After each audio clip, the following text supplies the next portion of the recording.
What is up, guys? Welcome to day 2, round 3 of the international chess competition Orillas de Mar. My name is Titus Tromavicius. I'm a grandmaster, and I want to share my experiences and games from this event.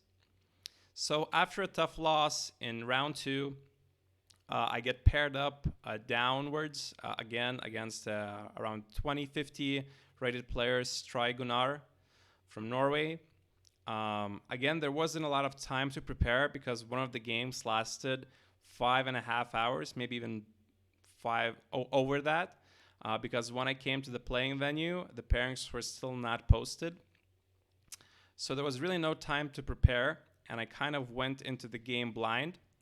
But I was playing against someone who I outrated by roughly 500 points. So I did like my chances going into the game, to say the least, with the white pieces. Um, Obviously, after again losing the morning game, some mixed emotions, mixed feelings. I fought hard, but it didn't work out. So I wanted to sort of steady the ship a little bit. Stabilize and steady the ship. And I decided to start with knight f3. Just to see what my opponent, what kind of setup he would want to go for. Usually when I play knight f3, it's an invitation for something along the lines of Reti. I like this especially against low-rated players. Sometimes to play g3, or c4. Let's say, something along these lines.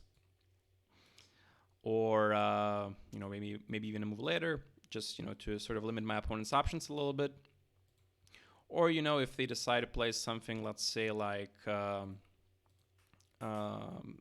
some sort of a Slav setup, then I'm also kind of okay with this because usually the positions get unbalanced pretty quickly with queen b3 and knight c3 and, knight h4 and all of that, all of those things. But my opponent plays knight f6, and okay, that's fine. I'm not really against that move. And after g3, g6, I kind of already regretted my choice a little bit because I generally don't really like playing these symmetrical type Grunfeld, King's Indian setups because I usually like to play with a big center against the King's Indian. Or I try to play some h4 lines against the Grunfeld.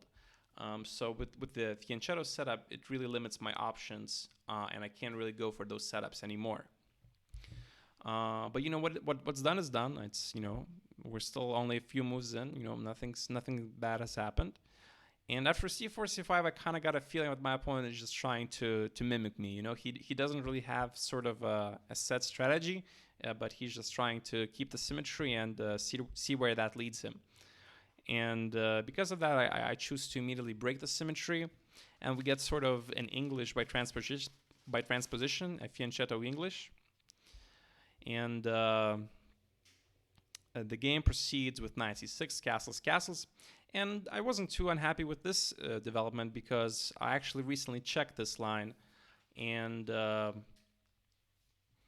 I managed to, I think, remember some things. Let's see, I remember that d6 is by far the main move in the top level chess, and I was trying to remember during the game, how much do I actually have in my head without checking it before the game, and I think I probably would have remembered roughly till around here, and I remember these positions have been played multiple times between a lot of strong grandmasters. And I think white is generally slightly better because this a6 pawn is usually weak. This knight on e7 is actually very annoying for black to deal with the knight coming maybe to c6. We have some discovery possibilities with the bishop on c1. So I think I'm just better coordinated, have a little bit more weaknesses to pry for in my opponent's camp. And I think white is actually, preferred in this position always. My opponent instead blitzes out a6, and this is a move I've never seen before, and I immediately think that there is something wrong with it, and there is something wrong with it. It weakens dark squares, it doesn't really help black develop any of his pieces. The move doesn't really do anything, but at the same time, it was hard for me to sort of find a correct punishment, if you will, for it, because my bishop on c1, that's my only minor piece that's not developed, but I don't really have a good square for it. If I decide to go to e3, let's say, it's always under some attack with the knight on g4. If I decide to go to g5, then it's always, runs into h6. So I couldn't really find a good square for my bishop in this position. Then I was thinking maybe I could also fianchetto it. But b3 probably runs into some sort of d5. Maybe, let's say, takes first and then d5. And suddenly this long diagonal is quite a bit weakened. And in my calculations, massive trades are quite possible. Let's say, this, and then, maybe bishop h6, something along these lines. And I really didn't want to go for any of this because I thought this was very dry. So after thinking for about 10-15 minutes, I realized that I can probably immediately punish my opponent's weakening with move c5 and sort of drive a wedge in his position, where both d6 and b6 now will be heavily challenged by the pawn on c5. And my opponent immediately starts thinking after I play c5, realizing that his position is already under some duress.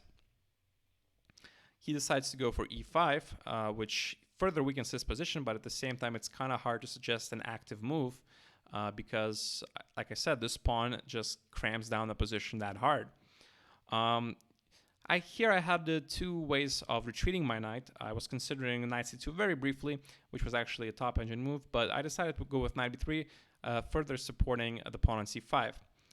My opponent finds a good move here, which is pawn to h6, preventing me from getting a nice light square control after trading the knight on f6. And here, again, I was kind of unsure what to do with my dark square bishop, because I can't really develop it anywhere, because, again, if bishop e3, potentially knight g4 could be a move. And, again, asking the questions, the immigration documentation of my bishop. And I couldn't really think of a good way of preparing it besides e4, which I did in the game. I believe computer says that even something as simple as h3, preparing bishop e3, was maybe a little bit better, not locking up the bishop from this long diagonal. But I also thought that e4, potentially I could put my knight on d5 and have the option of recapturing with the pawn. If, let's say, he plays like queen e7, which is not a good move, obviously, but, knight d5, and then he has to immediately address this knight, and then I can recapture with my pawn, and I can attack his knight on c6, and, develop a nice initiative. Another move I could have tried maybe was a4 to try further down cramping on the queen side, because after e4, my opponent immediately plays b6, and now, he tries to free himself from this bind. And slowly, the game is not going in the direction that I wanted to, because I got a nice big advantage out of the opening, because my opponent played a slow move like a6. And after b6, though, he kind of dismantles my wedge that I had on c5, and now the game's character changes. Whereas I had a nice space advantage, now I have an initiative with my pieces, which is obviously still much better for me, but now the advantage has shifted from a space advantage to an initiative advantage to a time advantage. And if I squander the time advantage, then the position will become equal. So I tried to play with the initiative and play knight d5, forcing matters a little bit in the center. And again, that was my idea with the pawn on e4, that if the knight ends up captured, I could recapture with the pawn and potentially, push that pawn even further. Knight a5 only moved by my opponent. And here, again, I kind of rushed a little bit. I maybe could have played knight d2. But again, the position's character has changed. And things could have been much more sort of controlled. Because now after d6, again, my opponent, kind of finishes development. I can play maybe bishop a3 or bishop b3, let's say. And I'm still obviously better because I have a lot of squares here on the queen side that I can pry around. This knight on e5 is obviously very misplaced. and black's counterplay with f5 is still quite slow. But again, the character position has completely shifted, and the game is still preferred for white, but not as clear as it was, let's say, 3-4 moves ago. When I played 95, I was intending to capture on e5 to sort of, again, reestablish my space advantage and, again, trade my initiative advantage for the space advantage that I once had. And here, I kind of rushed. I don't know why I played it, because I saw my opponent is trying to play e4 to sort of close my bishop and open up his bishop. But I wanted to immediately cramp down on the queen side so he doesn't play a5, because I thought after a5 there is less weaknesses for him to worry about on the queen side. So I should have just centralized with probably bishop d5, not letting my opponent close my bishop out of the game, also potentially looking, at f7.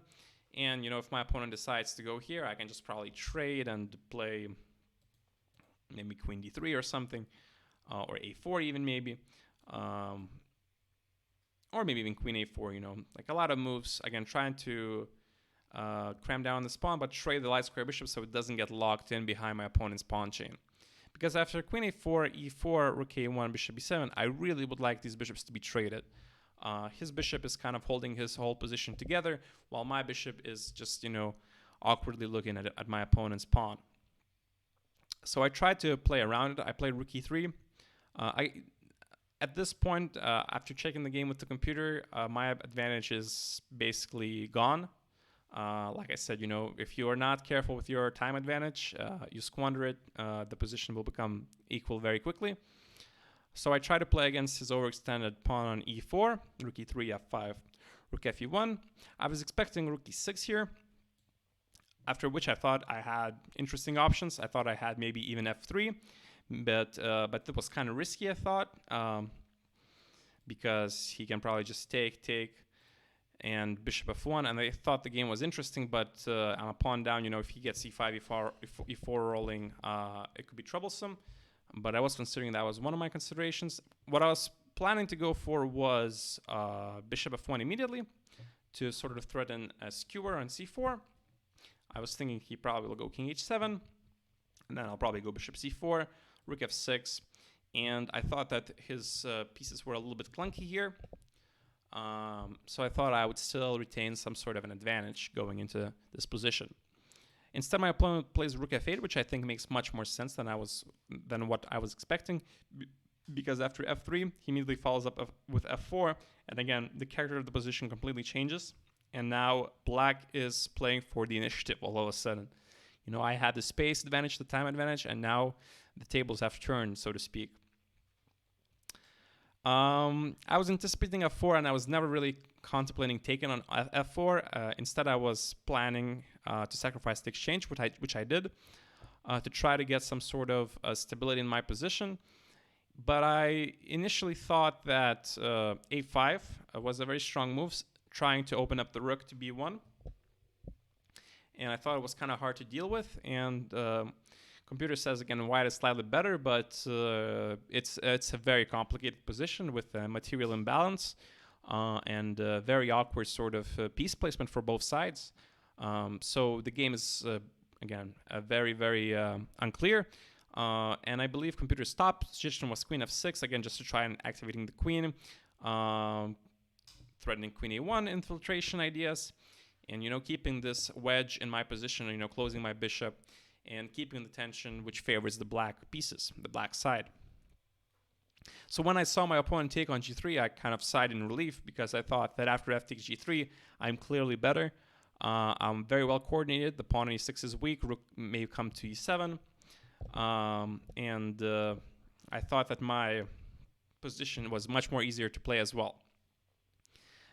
So I happily recaptured on g3, bishop f6. Here I was contemplating going for a direct attack with queen c2 and rook g4, but I couldn't really make it work, so I decided just to grab a pawn. So long term I have this passed pawn that could potentially queen. And I think already here computer really likes my position. It's maybe +2, +3 for white. And I didn't really set a foot wrong from this position here on out. King g7, trying to sidestep any checks, but, queen still comes back to c4. Rook e8, f4, opening up the bishop on g2. This diagonal is very, very important. Rook e4, bishop e4, g5, sort of a desperation attempt to get something going. I think fg is a slight inaccuracy because after hg, black would get the h file to potentially get some sort of counterplay. So that's best to be avoided. After a4, gf4, you can even keep pushing, but I decided to recapture on f4. Queen e8, and now an easy centralizing move, queen d5, just preventing the h5 infiltration from the queen. And after queen h8, a5, my opponent resigned.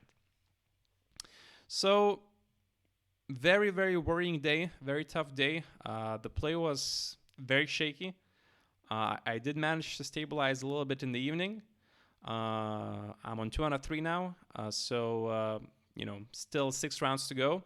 Lots of things can happen, but I am in the minus rating wise. I'm underperforming, so hopefully I can turn it around tomorrow, and I'll let you guys know how it goes. I'll see you next time.